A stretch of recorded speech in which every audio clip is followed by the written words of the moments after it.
दोस्तों, पुनर्जन्म के संबंध में स्मृति और वैज्ञानिक विवेक से जुड़े मुद्दे पर आप अगर मेरा विश्लेषण सुनेंगे तो मुझे विश्वास है कि आपको ठीक ठाक लगे। सामान्य तौर पर जब किसी मृत व्यक्ति के जीवन की घटनाओं का विवरण जब कोई बच्चा, महिला, पुरुष इस प्रकार प्रस्तुत करता है कि वह न केवल घटनाओं को जानता हुआ प्रतीत होता है बल्कि उस व्यक्ति के परिवार, मित्रों, स्थानों और निजी प्रसंगों तक की पहचान भी कर लेता है, तब समाज में सामान्यतः यह धारणा बन जाती है कि वह व्यक्ति उस मृतक का पुनर्जन्म है। ऐसे मामलों में आमतौर पर इस धारणा को नकारने का कोई तात्कालिक कारण भी दिखाई देता नहीं है, क्योंकि वर्णनकर्ता द्वारा जो जानकारियाँ कई बार दी जाती हैं वो इतनी सटीक होती हैं कि उन्हें केवल संयोग कहकर टालना पॉसिबल नहीं हो पाता। किंतु वहाँ एक महत्वपूर्ण प्रश्न खड़ा होता है कि क्या केवल स्मृति या जानकारी का होना पुनर्जन्म का निर्णायक प्रमाण हो सकता है? क्योंकि ऐसे केसों में पुनर्जन्म की मान्यता का आधार केवल स्मृति ही तो प्रतीत होता है। आप देखें गहराई से, केवल जो मृतक के जन्म, पिछले जन्म की, मतलब मृतक के जन्म की जो जानकारी है उसकी इन्फॉर्मेशन ही तो वो देता है। जैसे मृत व्यक्ति के जीवन की घटनाओं की जानकारी वो देता है, उसके व्यवहार, उसकी आदतों, उसके रिश्तों का विवरण देता है और कुछ निजी या गोपनीय प्रसंगों का उल्लेख कर देता है। इसके अतिरिक्त न तो आत्मा के अस्तित्व का कोई प्रत्यक्ष, कोई भौतिक प्रमाण प्रस्तुत किया जाता है और नहीं यह सिद्ध किया जा सका है या किया जाता है कि वह आत्मा वास्तव में उसी मृत व्यक्ति की थी, अर्थात निष्कर्ष पहले निकाल लिया जाता है और प्रमाण बाद में खोजे भी नहीं जाते। आज का युग हमें एक अत्यंत महत्वपूर्ण तथ्य सिखाता है कि स्मृति कोई रहस्यमय या केवल आध्यात्मिक तत्व नहीं है, बल्कि वह सूचना या डेटा के रूप में व्यवहार करती है। हम देखते हैं सामान्य तौर पर, और आज के समय में तो हम डेटा को एक डिवाइस से दूसरी डिवाइस में ट्रांसफ़र कर रहे हैं, उसे स्टोर, डिलीट, रिकवर, शेयर कर रहे हैं, और वो भी मानव निर्मित चीज़ों से। जैसे डेटा केबल है, आपका USB है, पेन ड्राइव जिसको बोलते हैं आप, ब्लूटूथ है, इंटरनेट है, ईमेल्स हैं, क्लाउड है और अनेकों माध्यम हैं। और ये हम सब किसी अलौकिक शक्ति से तो नहीं कर रहे। कैसे कर रहे हैं? प्रकृति में मौजूद तत्वों से, यानी जो पंचभूत जिसको हम बोलते हैं, उसमें जो चीज़ें उपलब्ध हैं उनकी क्षमताओं को समझकर ठीक तरह से प्रोसेस करके, व्यवस्थित करके, चीज़ों को सही अनुपात में जोड़ के, सही तरीके से प्रोसेस करके, एल्गोरिदम बना के, तो जब हमने ये सब करने में जो चीज़ें उपलब्ध थी नेचर में, उन्हीं को प्रोसेस किया है, उन्हीं को एल्गोरिदम बनाई है। हमने कोई नया तत्व पैदा नहीं किया है प्रकृति में। तो आप सोचिए कि यदि मनुष्य सीमित बुद्धि, सीमित संसाधन के बावजूद डेटा ट्रांसफ़र, स्टोर को एक दूसरे से शेयर कर सकता है, ट्रांसफ़र कर सकता है, तो ये मानने में तो कोई तार्किक ऑब्जेक्शन नहीं होना चाहिए कि प्रकृति जिससे हम निकाल के वो काम कर पा रहे हैं, वो स्वयं किसी व्यक्ति विशेष की स्मृति को सुरक्षित रखने या किसी अन्य मस्तिष्क में पहुंचाने की क्षमता नहीं रखती होगी। ये आवश्यक नहीं है कि प्रक्रिया हमें ज्ञात तकनीकों जैसी ही हो जो हम करते हैं कि भाई ब्लूटूथ से कर दे।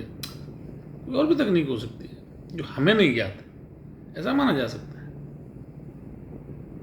और यह किसी ऐसे माध्यम से घटित होती है जिसे विज्ञान अभी तक नहीं पहचान पाया है, उम्मीद है पहचानेगा।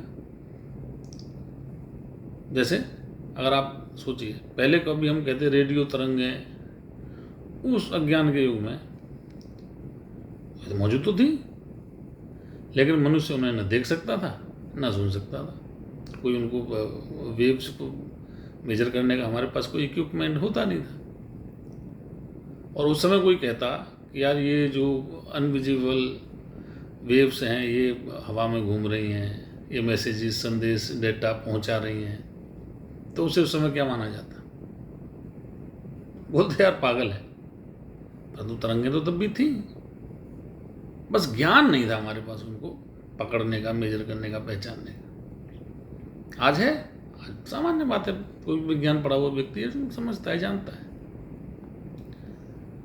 ऐसे ही स्मृति की जानकारी या मेमोरी का ट्रांसफ़र होना, साझा होना किसी दूसरे मस्तिष्क में, अभी हमें आध्यात्मिक लगता है, चमत्कारिक लगता है, हो सकता है ऐसा हो, पर ये अनिवार्य नहीं है कि ऐसा है।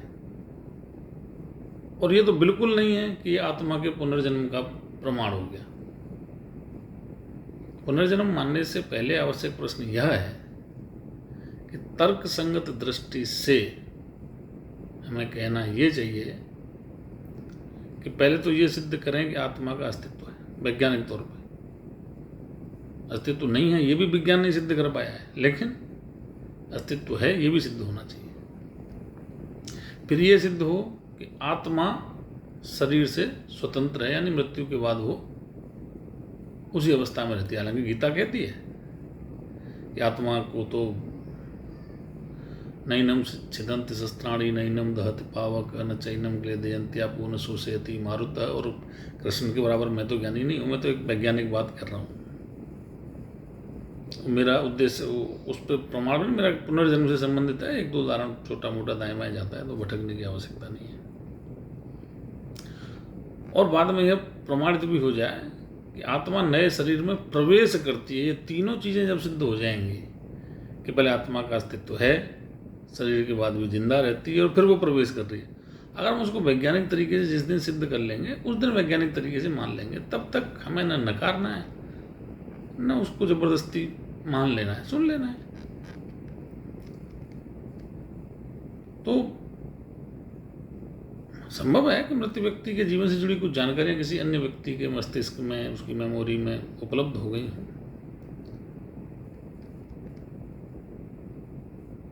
पर हम जो मैं बात कर रहा हूं इससे हम क्या निकाल सकते हैं निष्कर्ष कि पुनर्जन्म संभव तो हो सकता है, सिद्ध नहीं है। हाँ, स्मृति का स्थानांतरण तथ्य हो सकता है, कैसे हुआ उसका कारण अभी कोई प्रूव नहीं कर पाया कि ये स्मृति कैसे आई, आत्मा के थ्रू आई, कोई और प्रोसेस के थ्रू आई, डीएनए के थ्रू आई, कहीं पे कोई इलेक्ट्रॉनिक वेव्स थी, कोई किसी तरह की वेव्स के थ्रू उस मस्तिष्क को ट्रांसफ़र हो गई। क्योंकि हम अपने बचपन की 5 साल तक की कितनी बातें याद रख पाते हैं, हम अपनी बातें याद नहीं रख पाते, पिछले जन्म की याद रख लेंगे। तो हो सकता है किसी के पास कुछ घटनाएं याद हों, वो सही भी हों, लेकिन पुनर्जन्म कह देना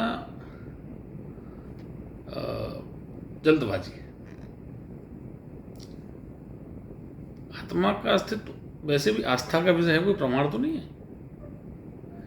इसलिए सबसे जो सही इस मामले में लॉजिक है वो ये है कि हम जो जानते हैं उतना स्वीकार करें कि भाई किसी व्यक्ति में मेमोरी तो ट्रांसफ़र हुई है, अगर वो बता रहा है वो घटना सटीकता से। जो नहीं जानते हैं उसको खुले मन से मान लें, परंतु कल्पना को हम जो है वो अंतिम घोषित ना करें कि यार ये पुनर्जन्म है। नहीं, मेमोरी ट्रांसफ़र इतना तो बिल्कुल सबको वो बता रहा है, घटना है तो मेमोरी ट्रांसफ़र तो है। अब वो कैसे हुई है उतना ही माने उसको। इससे क्या होगा कि ये विचार न तो विज्ञान का अपमान होगा, जो नहीं पढ़े लिखे बच्चे, और न ही दर्शन का अपमान होगा, बल्कि ये तो दोनों का बढ़िया सा सम्मान रखने वाला समन्वय बन जाएगा कि भाई पुनर्जन्म है कि नहीं पता नहीं, पर मेमोरी ट्रांसफ़र है, उसकी याददाश्त इसको है। अब जब तक आत्मा और मेमोरी ट्रांसफ़र का कारण सिद्ध नहीं होता तब तक इसको यहीं तक रखा जाए। अब मेरी एक कविता है कि जो बात जितनी हमें पता हो, जितना सच हमें पता हो, उसको वहीं तक रहने दें, क्योंकि ज़रूरी नहीं है हर तथ्य पूरा सच हो। जितना हमें सच पता है उतना माने। धन्यवाद।